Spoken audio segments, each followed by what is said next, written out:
La doctora Elizabeth Hobart Sandwald, que bueno, ahorita ya me corregirá ella la parte de la pronunciación. Cheque nada más estas credenciales. Bueno, ella es máster en biología y botánica, que bueno, yo ahorita le preguntaba brevemente a la doctora, pues bueno, ella es de Austria y pues precisamente la línea de estudio es a nivel de maestría directamente, ya estaremos hablando más, por parte de la Universidad de Innsbruck en Viena, y bueno, tiene un doctorado en ecología por parte de la Universidad Estatal de Utah en los Estados Unidos, así como también ella es jefa de la División de Ciencias Ambientales del IPCC. Asimismo fue oficial científica en el Proyecto Central de Cambio Global y Ecosistemas Terrestres. Creo que va a ser un tema interesantísimo el que tendremos el día de hoy. Le va a encantar la plática y también la selección musical que nos trae la doctora. De verdad le va a encantar las rolas que tenemos programadas el día de hoy. Saludo a Roberto Alonso, saludo a Raquel Pérez, un gusto como siempre. Le recuerdo que nos puede escuchar vía internet en www.magneticfm.com, en el Facebook Magnética. Saludo a todos los que nos están viendo vía Facebook Live, en el FM XHAWD 107.1 MHz. Como siempre, saludo a todos los que nos escuchan en la cuna de la independencia, Dolores Hidalgo, Guanajuato. A la familia Mesa, señora Alejandra, señora Lupita, Sergio, Emiliano, Bárbara y Lisbeth Pérez Miranda, que cada miércoles nos escuchan. También Alex, Sofi y Alejandra Hernández, que siempre nos están sintonizando. Quédese con nosotros en esta hora llena de conocimiento y le quiero dar la más cordial bienvenida a la doctora Elizabeth. Doctora, bienvenida, buenas tardes. Sí, muchas gracias por la invitación. Buenas tardes a todos. Es un gusto estar con ustedes aquí. Hombre, pues es un gusto tenerla y como parte fundamental, bueno, pues quisiera yo arrancar también para contextualizar a los que nos escuchan. ¿Cuál es su actividad, su área de investigación? ¿Hacia dónde se enfoca? Porque yo también traigo un chorro de preguntas muy interesantes que vivimos en un recorrido que se hizo sobre zonas desérticas hará unos meses. Pero bueno, en sí, ¿en qué está especializada, doctora? Donde actualmente trabajo. Actualmente me dedico al estudio integral, así tenemos que decirlo, claro, de sistemas socioecológicos. Tratamos de entender el funcionamiento de la naturaleza, cómo funcionan los ecosistemas, pero siempre considerando la presencia o la importancia del humano, porque el humano deja una huella importante en la naturaleza. La naturaleza es básicamente la fuente de vida para mucha gente. Claro. Y eso es muy fascinante descubrir junto con esta gente que han vivido, sobre todo en las zonas áridas, han podido adaptarse a esas condiciones tan complicadas y tan difíciles. Este conocimiento, aparte del conocimiento científico que nosotros adquirimos, pero formar estas alianzas con diferentes sectores para básicamente entender bajo los cambios que estamos viviendo actualmente en este mundo, sobre todo el cambio climático, crecimiento poblacional, migraciones, muchos cambios. Son retos que se puede abordar a muchos diferentes niveles y pues por la complejidad de ese tema también yo trabajo no sola, pero trabajo con todo el mundo de diferentes disciplinas, sectores, gente con diferentes tipos de mencionamientos, exactamente. Claro. Qué maravilla y que de verdad, bueno, esta parte que usted comenta, pues luego se me vienen palabras clave como cambio climático, impacto inclusive en la desaparición. Creo que se ha escuchado mucho ya yo creo que no es un cliché, es una responsabilidad que debemos tener como especie, el de que debido al impacto del ser humano en el ambiente, bueno, pues han desaparecido especies, no nada más de animales, porque luego como que los medios se centran mucho en eso, sino también ha habido desaparición o alteración pues de especies de plantas, ¿no? También afecta al humano en ese sentido tremendamente. Sí, efectivamente, nuestras actividades sin querer influimos en muchos sentidos, sobre todo en lo que es el hábitat de los diferentes organismos. Y hablamos siempre de la diversidad y la biodiversidad y la importancia de entender la diversidad y su relación al funcionamiento de los ecosistemas, pero según los expertos apenas conocemos 22% de todas las especies. Plantas, animales, o sea, la quinta parte, nada más. Sí, y esa es una estimación conservadora.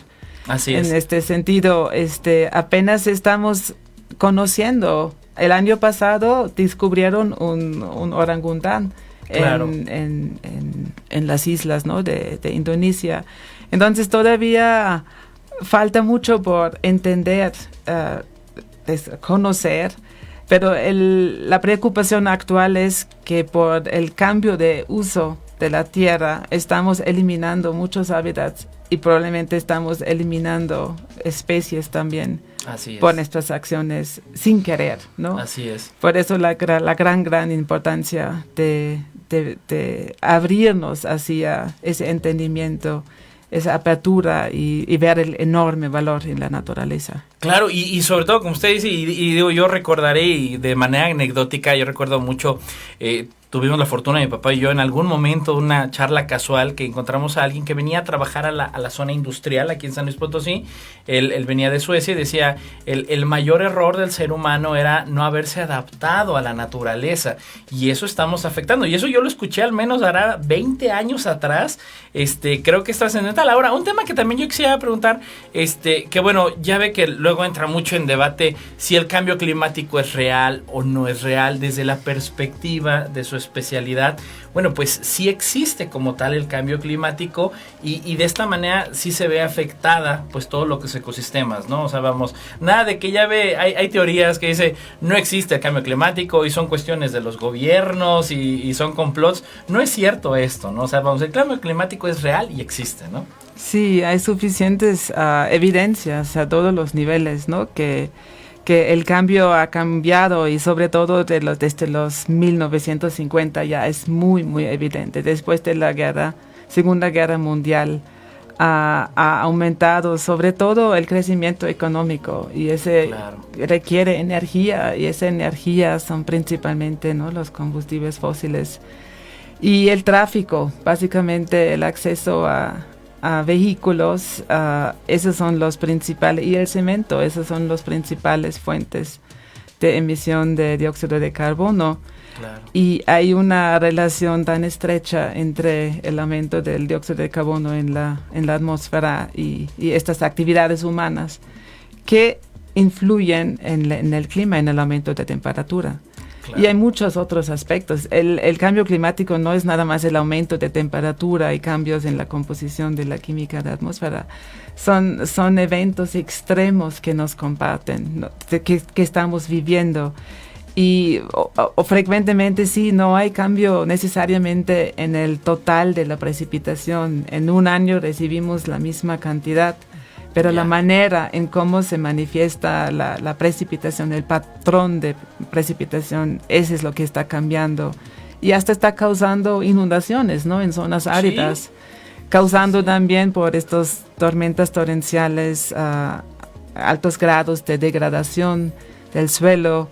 Entonces son casi cadenas de efectos que puede causar todo relacionado a la alta variabilidad de las climas. Condiciones de exactamente. Clima, ¿no? Qué maravilla, y qué bueno, estamos apenas arrancando aquí en Composit Radio, encantados con la doctora Elizabeth Huber. ¿Cómo pronuncia correctamente el Sandwald? Sandwald. Sandwald, con B, Sandwald. Y bueno, vamos arrancando, vámonos con música. Cuenta la leyenda de esta melodía que al propietario de ABC Records no le cayó en gracia la canción. Mientras se grababa, irrumpió en el estudio asegurando que haría lo posible por boicotear la promoción del disco si se llevaba a término la grabación, y lo consiguió, motivo por el cual el tema logró más repercusión en el Reino Unido que en Estados Unidos. La canción fue número 1 durante 4 semanas en el Reino Unido desde el 24 de abril del 68. Escrita por Bob Thiele y Ward David Weiss, se grabó en agosto de 1967 y obtuvo la fama con la interpretación de Louis Armstrong, y esto es What a Wonderful World. Volvemos. Estamos de vuelta en Composit Radio. Saludo a todos los que nos escuchan desde la casa, desde la oficina, desde el coche. Ya sabe, cuidado nada de andar texteando ahí en el carro. Y bueno, pues le comento, estamos con la doctora Elizabeth Huber Sandwald, ya creo que ya la pronuncié bien. Ella es la directora de la división en el Instituto Potosino de Investigación Científica de la División de Ciencias Ambientales del IPICID. Un saludo a todo el IPICID, a todos los que ya están por salir de vacaciones, también a los investigadores del Colsan, de la Universidad Autónoma, la Universidad Politécnica, a todas las grandes instituciones que impulsan el conocimiento científico, tecnológico y de innovación en San Luis Potosí. Y bueno, doctora, generalmente este programa también se caracteriza de buscar y de conocer pues la trayectoria, pero como dicen, luego los currículums son muy duros, ¿no? Tantas publicaciones, el grado del SNI, etcétera. Yo quisiera que platicáramos más bien de ese contexto de vida, porque luego nos ha pasado aquí, doctora, que de repente yo les digo, bueno, ¿y cómo te convertiste en científico? Pues es que no conseguía trabajo y no conseguí en la industria y me fui a investigar, ¿no? Pero hay otros casos en los que no, que hay una trayectoria y pues es muy variada las historias de vida, ¿no? Las historias de vida es como gotas de agua, ¿no? Todas tienen su propia historia como tal. Pero bueno, yo quisiera preguntarle, usted originaria de Austria, ¿en qué momento o en el bachillerato, en la secundaria se decide por estudiar botánica? Y que es un gran reto, y también ya hablaremos del por qué, pues no había licenciatura, sino era directo el estudio de maestría. ¿En qué momento de su vida usted decide por estudiar botánica?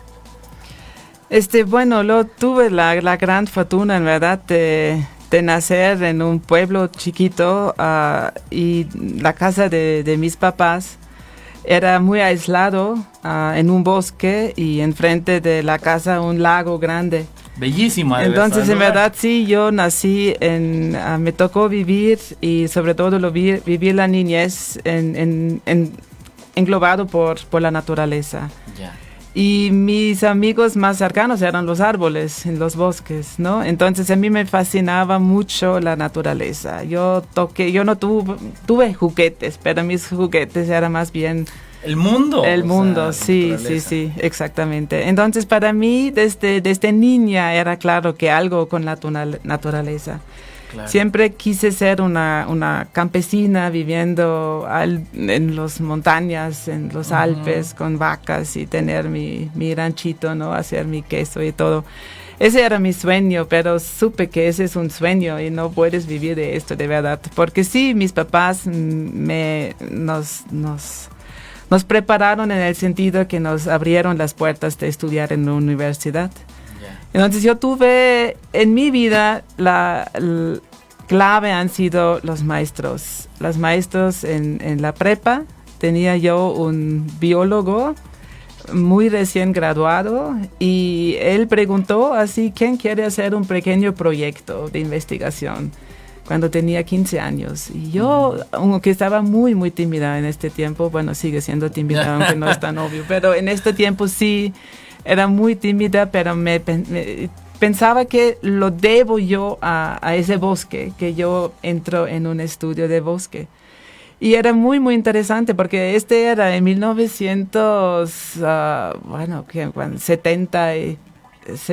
76. Y ahí hicimos una comparación entre un bosque que se usa nada más para producción de madera, de una especie, y un bosque natural.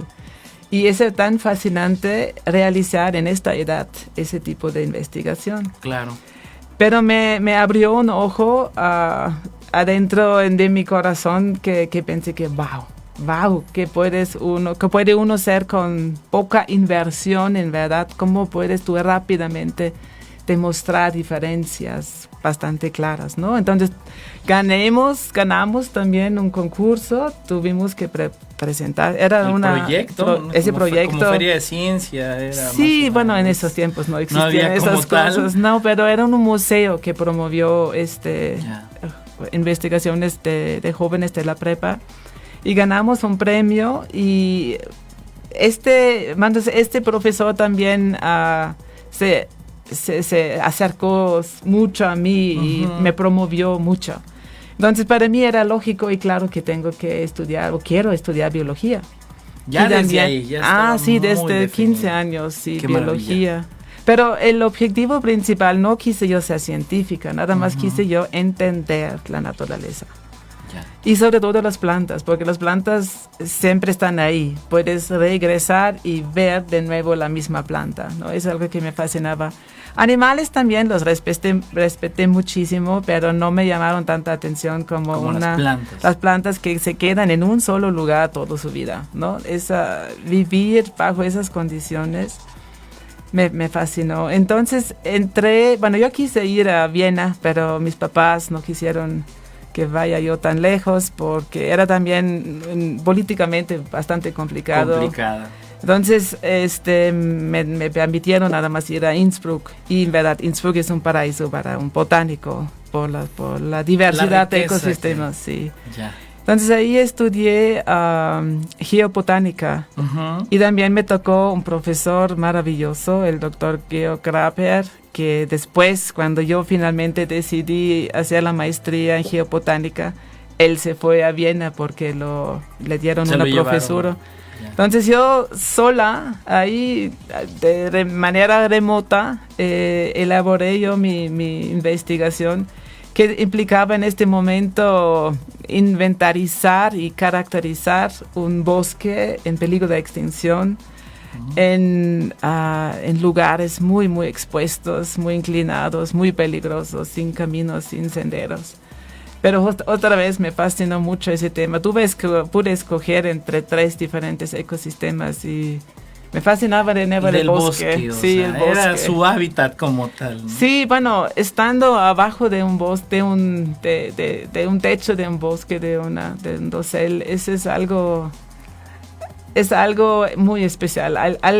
Hay que vivirlo. En verdad estoy extrañándolo mucho aquí, pero me ha dado este sentimiento de apreciación de la naturaleza. Es algo más grande que yo, ¿no? Hasta físicamente, ¿no? Claro. Y ese respeto enorme hacia la naturaleza. Que desafortunadamente de repente yo estoy viendo que ciertas generaciones, y yo creo que incluyo a la mía, en que de repente sí se perdió tremendamente el respeto por la naturaleza, y hoy en día ya de repente chicos ya muy muy jovencitos como que están tratando de emancipar pues esas vibras, ese mensaje de que debamos de regresar a ser respetuosos de la naturaleza, porque simple y sencillamente no lo somos. O sea, no tenemos la cultura. Desafortunadamente este capitalismo, este sistema como tal, pues lo último que ha venido respetando pues es la naturaleza, ¿no? Yo también quisiera preguntarle, y digo, antes de que nos gane el corte, ¿cómo era la estructura educativa?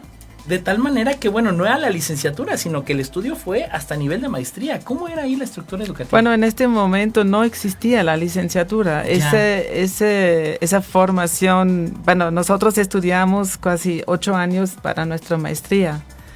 Para nosotros no era nada anormal, ¿no? Era algo largo, una dedicación muy largo. Y sobre todo en biología, creo, más largo que en otras disciplinas. Porque sí, tu trabajo en campo implicaba siempre mucho más tiempo. Sí. Claro. Y bueno, yo era también una estudiante que hice todo muy, muy a fondo. Y tomé a detalle, sí, era muy exigente conmigo mismo y era la pasión, ¿no? Ya. Totalmente apasionado con lo que hice. Y hasta un momento que yo dejé mi tesis de maestría por un lado porque me invitaron a hacer otros inventarios porque los maestros no reconocieron. Ya la tenían bien identificada, sí, ¿no? Sí, la calidad del trabajo. Pero para mí era una excelente experiencia, aunque me tardé un poco en graduarme. Hasta un momento cuando un profesor me dijo que, oiga, venga a mi oficina, porque usted ya tiene que salir de esta institución. Usted ya tiene que... El último puchón para que sí, ya... pero en verdad era esa persona, una plática de media hora que cambió mi vida, ¿no? Y él me empujó mucho de hacer el doctorado y no en Austria, ¿no? Mejor en adquirir la experiencia en el extranjero. En otro país. Sí, y de esta manera él me ayudó en escribir cartas, apliqué a una beca. En estos años no hubo ningún interés de estudiantes de ir al extranjero a hacer el doctorado. No sucedía como tal. No. Híjole, qué maravilla. Y que bueno, ahorita regresando al corte vamos a platicar precisamente de esa experiencia, el momento en que sale a otro país. Y bueno, estamos platicando con la doctora Elisabeth Hubert-Zandvald, que bueno, estamos encantados por el tema, Rachel, interesantísimo.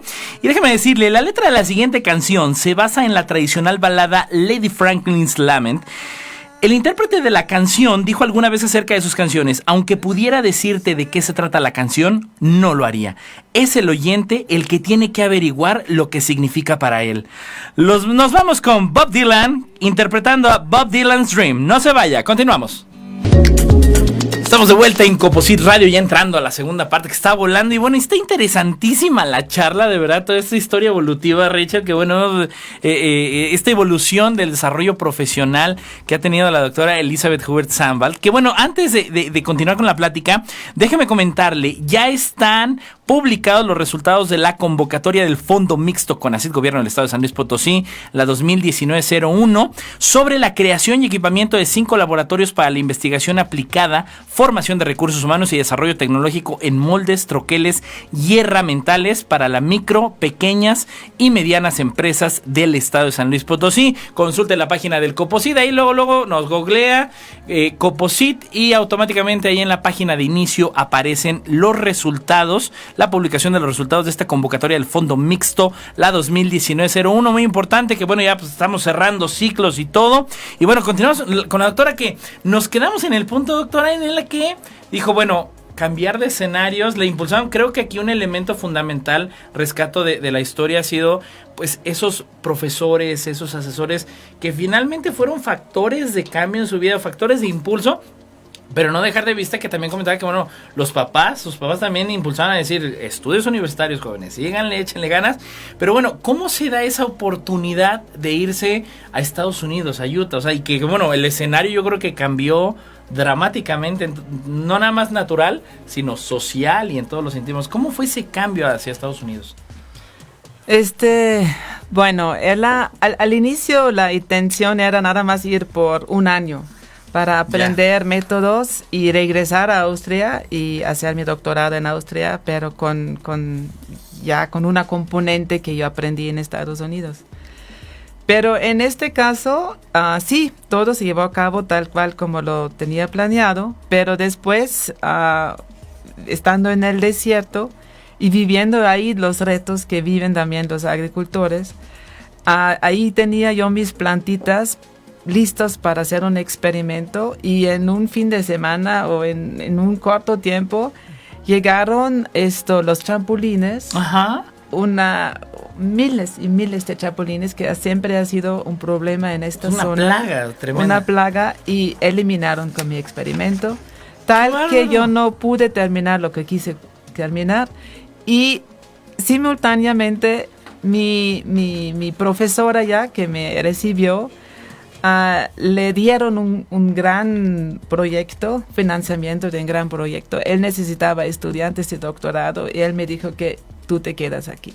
De plano, ya no la dejó ir. Entonces, yo en este momento tenía, creo, 2 semanas o ni siquiera. Entonces tuve que yo traducir esa oportunidad a mi familia.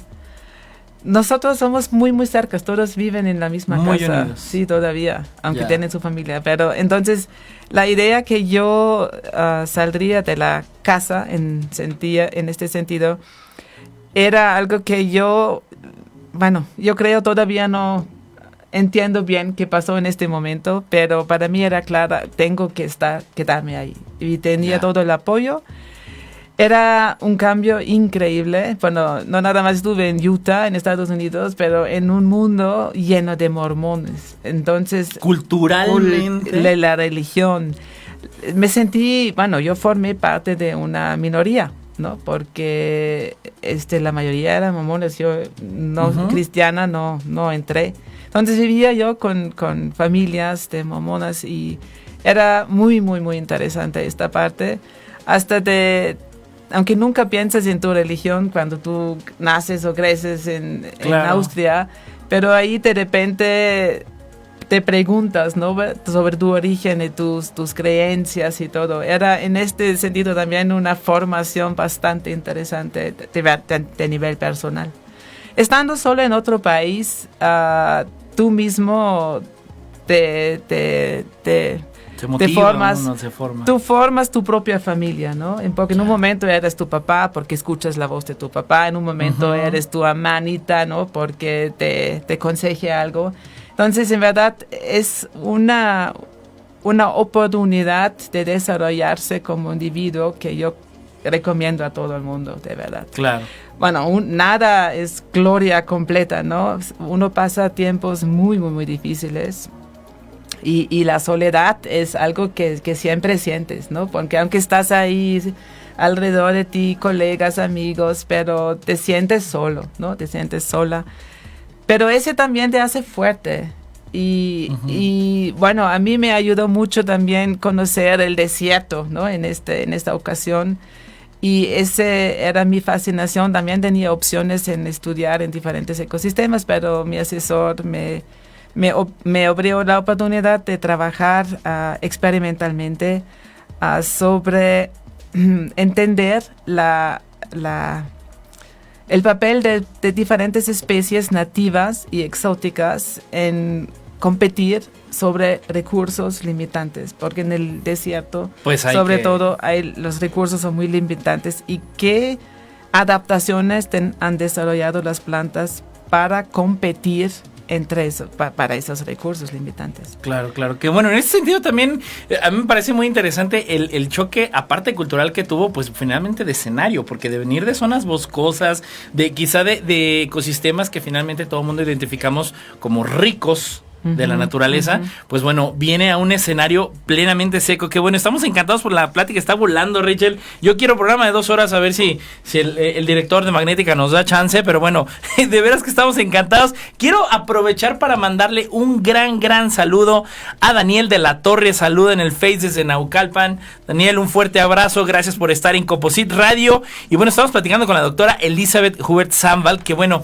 interesante en la parte de lo que ha sido su desarrollo, su evolución, su trayectoria como científica, pero también creo que algo que debo destacar de la doctora es ese lado humano que nos transmite ella, ¿no? Sobre todo por el amor a la vida como tal, a la naturaleza, y que bueno, ella está adscrita al Instituto Potosino de Investigación Científica y Tecnológica, que ahorita ya sabremos la llegada a México, y ahorita que platiquemos de vuelta. Pero bueno, vámonos con más música. El siguiente cantante, de origen griego pero afincado en Francia, fue uno de los músicos más destacados como multiinstrumentalista, tocando guitarra, acordeón y piano.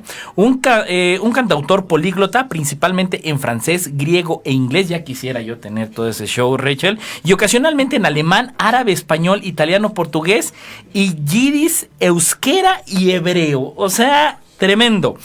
Los dejamos con la canción Más Solitud de George Moustasi. Regresamos. Estamos entrando a la recta final de Composite Radio y yo le quiero recordar que está ahorita el reto Emprende GEC. Emprende GEC sí está así como tal. Estudiantes de nivel superior de último año de preparatoria, docentes, emprendedores, entusiastas del emprendimiento y la innovación. Sé parte de la comunidad global de emprendedores e innovadores de habla hispana. Para mayores informes, chequen la página web www.he-medioconsulting.com/reto Emprende GEC. Mejor también aún, página de inicio del Composite.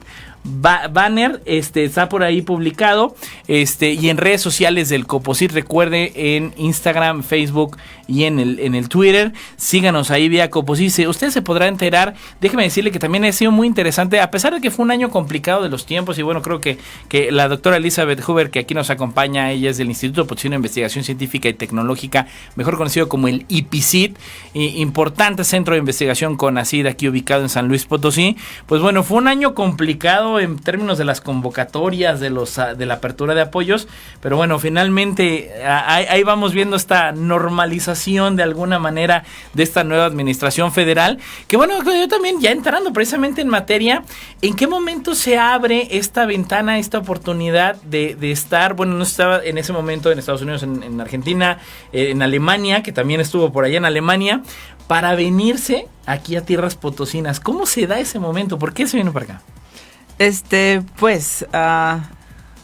El punto clave en este giro hacia esta parte del mundo era conocer mi esposo Tulio Arredondo, que era también estudiante en Utah, y empezamos al mismo tiempo y nos conocimos en verdad, porque ahí no hay técnicos ni nada que te ayuden como estudiante, pero entre los estudiantes nos apoyamos en muchos trabajos. muy laborosos en ecología.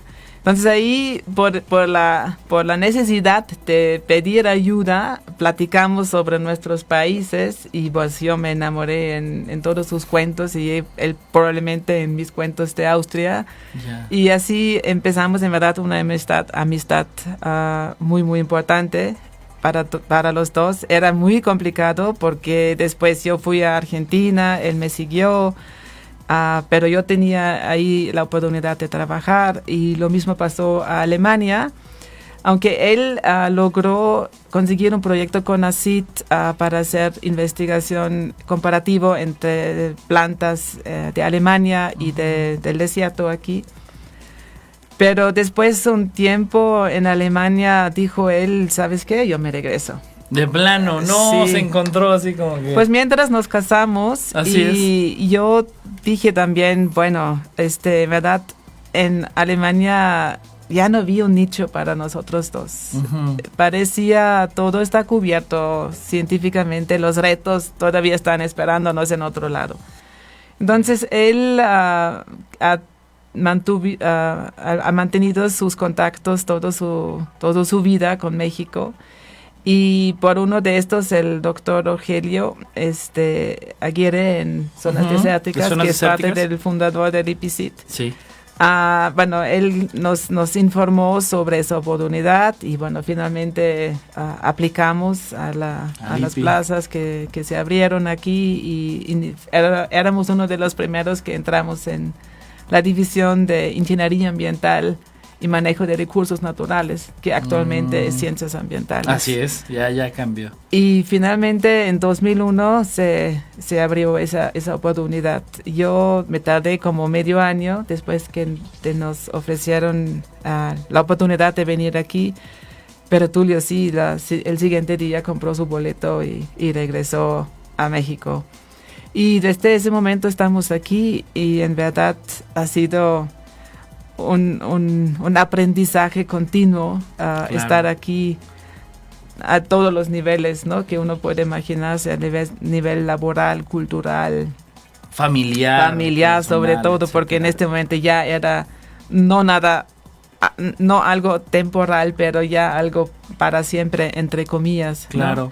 Entonces sí, pero aún mi familia contenta, ¿no? Que yo pude venir aquí. Oh, qué maravilla y qué bueno. Lo más interesante aún es que también dentro de todo este bagaje de experiencias, pues puede ver la historia del mismo IPCIT. O sea, vamos, creo que es un centro importantísimo de investigación, que no solamente de la región o de la zona centro, sino pues finalmente a nivel nacional, pues tiene gran trascendencia y que bueno, le ha tocado ver también pasar cantidad de jóvenes, cantidad de muchachos, pues bueno, que van a nivel posgrado, que en este sentido creo que también es muy relevante identificar luego hay chicos que desafortunadamente a veces dicen, bueno, pues conseguí la beca, pero no encuentran esa vocación como la que finalmente usted sí tuvo desde niña, en decir, bueno, se enamoró de la naturaleza. ¿Cómo es esta dinámica? Luego a veces, ¿usted cómo los motiva a los muchachos para que continúen? Porque hay que reconocerlo, finalmente un estudio de posgrado, pues no es nada fácil y pues mucho menos en un centro de investigación tratándose de estos niveles, ¿no? ¿Cómo motiva a los jóvenes? ¿Cómo los va llevando? Pues lo importante es, ¿no? En verdad, la formación es una inversión en el futuro, ¿no? Claro. En verdad, aquí los estudiantes que entran en el IPCIT, que tienen la fortuna de recibir una beca, pueden dejar por el momento pensar en los ingresos y todo el asunto de la economía. De la economía, claro. Entonces, que se enfocan en verdad en lo que les interesa, que ellos mismos tuvieron la oportunidad de descubrir en este proceso de maestría, que son 2 años, el doctorado 4 años, que se inserten en un proyecto, pero ellos escogen, ¿no? A nosotros. Tienen esa flexibilidad. Exactamente, pero yo les doy la oportunidad de desarrollarse ellos. Yo no les estoy diciendo, mira, ya tengo este proyecto, hay que hacer esto. Ya. Porque ese no estimula ni la creatividad, ni yo pienso, mientras un estudiante no se identifica con su proyecto, nunca va a ser un resultado que le satisface y finalmente el proyecto beneficia de un trabajo donde uno mete todo el corazón, ¿no? Y la pasión, porque al fin, de nuevo, ese es lo fundamental. Es una entrega total, ¿no? Claro. Y a veces también no sale como uno piensa, pero ahí también digo yo a los estudiantes, qué bueno, mira, tienes una oportunidad adicional, porque de esa falla, entre comillas, también aprendes, ¿no? Entonces es una oportunidad doble en el aprendizaje. Bueno, mi vida, o lo que yo quiero que todos estén conscientes que la vida es un camino de aprendizaje. Aunque tienes tus títulos, con eso no termina nada. Quizás termina esa fase maravillosa donde tú te puedes enfocar en una sola cosa, ¿no? Claro. Porque después el reto es simultáneamente, ¿no?, hacer una gran gama de diferentes tareas. Pero guiar a los jóvenes y acompañarles en ese proceso, y también darles ¿cómo decirle? La oportunidad que ellos pueden decir, ¿sabes qué? No es para mí. No era lo que buscaba. Exactamente. Ya. Y también, pero no que es una falla, pero entonces ese camino te llevó para definir lo que tú quieres. Exacto. Entonces en ningún momento pasar por el IPCIT para hacer una maestría o un doctorado es una mala inversión, no es, al contrario, es buena porque finalmente los lleva. Te forma o te ayuda a desarrollarte en muchos aspectos, también interpersonales, ¿no? Con autoridades, con temas, con retos, con literatura. En verdad, es el reto, ¿cómo lo hago? ¿No? Uh-huh. Y iniciar, y bueno, en la entrada del IPCIT está el Einstein. Sí, sí, como sentado ahí. Y pues él empezó exactamente lo mismo, de la misma manera, ¿no? Claro. Pero nosotros tenemos yo creo, la obligación o la oportunidad, yo sé más, de abrir puertas a los jóvenes y acompañarles, y también decirles, saben, hasta aunque ya han terminado su grado, uh-huh, cualquier cosa, en cualquier momento, aquí estoy, ¿no? Puertas abiertas, ¿no? Pero lo máximo es ver que tus hijitos académicos ya crecer de una manera todavía más grande que uno mismo, ¿no? Yeah. Ese es el logro, creo, más grande. Que es la gran satisfacción finalmente, más allá como docente, sino como gente que impulsa pues a las generaciones que van a tener que dar por beneficiar a la sociedad, ¿no? Exactamente. Y bueno, entramos a la última etapa también, doctora, del programa, que yo quisiera preguntar siempre este pequeño chismógrafo que me encanta, que bueno, por ahí Rachel le preguntaba si es buena para comer picante, y que sin problema, pero bueno, ella también concuerda ahí un poquito de decir, hay que probar la comida como tal. ¿Comida favorita, doctora? ¿Qué tipo de comida es la que más le gusta? Bueno, yo no tengo una favorita. A mí me encantan las mezclas entre diferentes estilos. Ya, fusiones. Exactamente. Bueno, yo sigue siendo austríaca, me fascina cocinar. Okay. Entonces yo mezclo recetas mexicanos con austríacos y salen cosas novedosas. Ha de estar interesante esa parte. Sí. ¿Algún libro favorito? Pues mi libro favorito es Siddhartha de Hermann Hesse. Ok. Ese es un libro que he leído creo 10 veces y cada vez es como un libro nuevo. Le estimula. ¿Alguna serie, película, género de la cinematografía? En verdad no veo yo. Como mucho mejor la literatura. Lo que me interesa es ver si acaso documentales sobre lugares o personas o historia que yo no tuve la oportunidad de conocer o nunca voy a poder conocer por la lejanía o por simplemente por no de darlo. ¿Deporte o pasatiempo? Pues mi favorito es senderismo, pero aquí en San Luis Potosí no hay mucho senderismo. Estar con la gente con amigos. Disfrutar de la vida sí, como sí, tal. Sí, exactamente. Doctora, de verdad ha sido un honor y decirle que, bueno, nos ha transmitido un sentido humano por la vida, que, bueno, yo le agradezco y un honor haberla tenido aquí con nosotros, doctora. Muchísimas gracias a Muchísimas ustedes. Gracias. Y bueno, nos acompañó en este programa la doctora Elizabeth Huber-Zandvald, que ella es jefa de la División de Ciencias Ambientales del IPCIT, y más que eso, alguien que de verdad muestra amor por la vida. Le recuerdo que el COPOCIT es el mejor aliado en vincular, financiar, capacitar y divulgar en materia de ciencia, tecnología e innovación. Estamos a sus órdenes en dirección de página web slp.go.mx/COPOCIT, redes sociales, Twitter, COPOCIT, @COPOCIT, Coposit, Consejo Potosino de Ciencia y Tecnología, en Facebook la fanpage, en YouTube como Coposit, y aquí en la capital potosina, en camino a la presa número 985, a unos pasos de la entrada a la presa San José. Gracias a la Fundación Nikola Tesla AC en los controles, Roberto Alonso, gracias a Ana Alex, Ale Mendizábal y a Raquel Pérez por el invaluable apoyo. Saludo a todo el gran equipo del Coposit y la red de divulgación. Y antes de irnos con más música, a nombre de la doctora Rosalba Medina Rivera, directora general del Coposit, yo soy Edgar Jiménez y nos despedimos con este intérprete. Nació en Australia en 1978, criándose en el mar, un surfista de toda la vida. Se ha convertido en un gran compositor, cantante, multiinstrumentalista, y los dejamos con Xavier Root interpretando Follow the Sun. Hasta la próxima.